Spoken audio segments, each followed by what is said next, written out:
Une fillette de 7 ans a donc perdu la vie hier soir alors qu'elle avait été placée en famille d'accueil. Selon un témoin, c'est un corps très abîmé qui a été retrouvé et emmené à la clinique Paofei. Pour l'heure, on ne sait pas quelle est, selon la procureure, on ne peut pas déterminer, les causes de l'accident. La fillette est-elle décédée à la suite de coups délibérés ou par négligence? On ne peut pas le dire encore. C'est en tout cas une onde de choc dans le quartier de Taonoa où se sont rendus Thomas Chabrol et Yann Roy.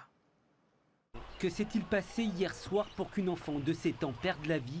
Dans cette servitude, un quartier familial de Taonoa, le drame suscite l'émoi. Dans cette maison, un couple, famille d'accueil, héberge des enfants depuis plusieurs années.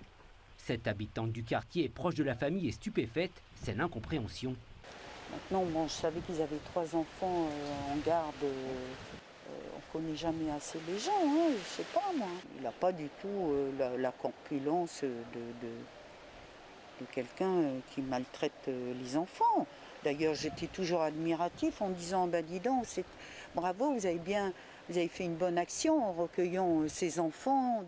La jeune victime était scolarisée mais n'avait plus été vue en classe depuis quelque temps. La cause de la mort n'a pu être déterminée.